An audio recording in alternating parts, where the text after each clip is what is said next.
দেশীয় ফুটবলারদের দিয়ে হয়নি ফুটবলের উন্নয়নে, এবার তাই দলে আসতে শুরু করেছেন প্রবাসী বাংলাদেশিরা।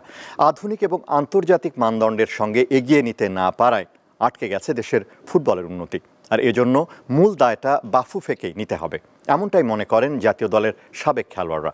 সেই সঙ্গে ক্লাব ফুটবলের মান বাড়ানোর তাগিদ তাদের।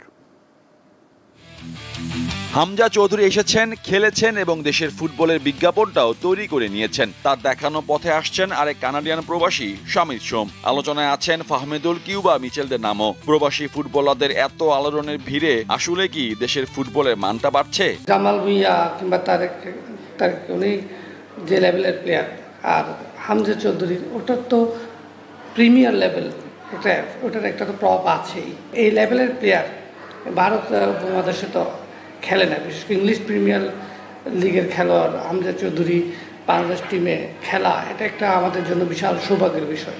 দেশের ফুটবলে প্রাণকেন্দ্র বলা হয় ঢাকা স্টেডিয়ামকে। দীর্ঘ নাটকীয়তা আর দফায় দফায় বাজেট সংশোধনের পর শেষমেশ ফুটবল আয়োজনে দ্বার প্রান্তে। স্বাধীনতার এতগুলো বছর পার হলেও এখনো মাঠের সমস্যাটা কাটিয়ে উঠতে না পারাটা দেশের ফুটবলের বড় ব্যর্থতা বলে মনে করেন সাবেক এই ফুটবলার। বাংলাদেশের জাতীয় স্টেডিয়ামটা আছে, কেন নতুন স্টেডিয়াম না? যে খরচ করেছে বা যে সময় লেগেছে তাতে আরও 2-1টা স্টেডিয়াম তৈরি করা যেত।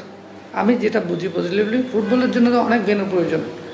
আমরা কেন ভেন্যু আরও 2-3টা বাড়ালাম না? আমাদের দেশে তো জায়গা আছে, বিভিন্ন জায়গায় পূর্বাচল বলেন, বিভিন্ন ঢাকার আশেপাশে একটা জায়গা নিয়ে 2-1টা স্টেডিয়াম, ভালো ফুটবল ভালো ফেসিলিটিস থাকা স্টেডিয়াম নির্মাণ করা যেত।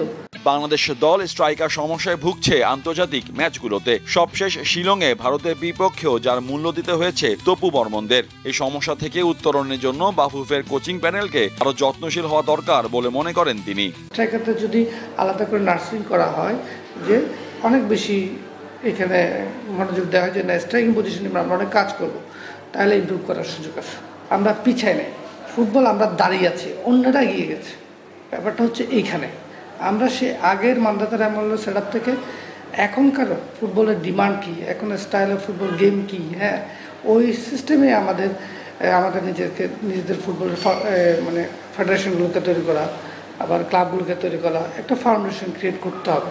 দীর্ঘ সময়ের পর দেশে ফুটবল নিয়ে সাধারণ মানুষের আগ্রহটা ধরে রাখতে হলে বাফুফেকে প্রতিটা পদক্ষেপ যৌক্তিকভাবে নেওয়ার পরামর্শ সাবেক এই ফুটবলারের। দর্শকদের যে আগ্রহ এখন ফুটবল সম্বন্ধে। মোহাম্মদ হাসিব, দীপ্ত স্পোর্টস, ঢাকা।